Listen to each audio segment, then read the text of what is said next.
Our first movie tells the story of a man who tries to conduct a love affair under the slight handicap that he is completely invisible. The movie is named Memoirs of an Invisible Man and it stars Chevy Chase in the title role as a victim of an industrial accident. Shortly before he becomes invisible, Chase falls head over heels in love with a bright young filmmaker played by Daryl Hannah. What are we doing? I hope it's foreplay. After he becomes invisible, Chase seeks out Hannah to help him figure out what to do next.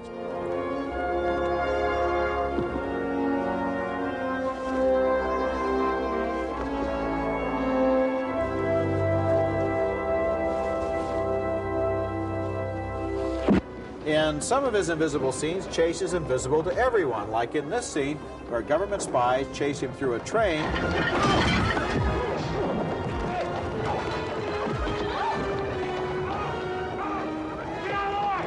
But in other scenes, he's visible to the audience, although not to anyone in the film. Taxi! Can you take me to San Francisco?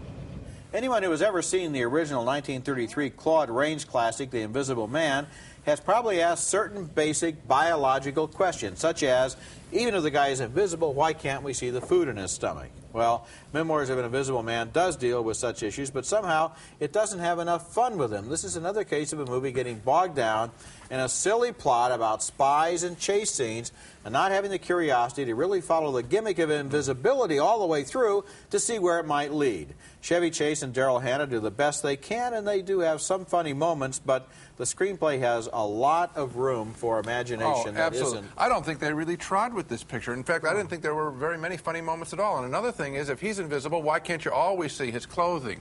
Sometimes his clothing, I think, he's totally invisible. They make lots of logical errors on that. They should have figured that out. And I think you're absolutely right.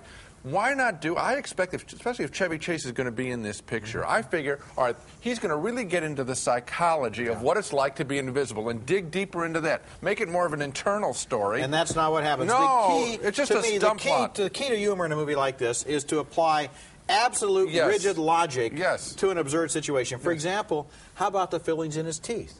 How about his contact lenses? How about if he has dirt underneath his fingernails? What's invisible and what isn't? And you could have a lot of fun by really getting nitpicky about stuff like that. Well, even Honey, I Shrunk the Kids did a better job of following the consequences of its characters in an improbable situation. This film really isn't much of an attempt at all.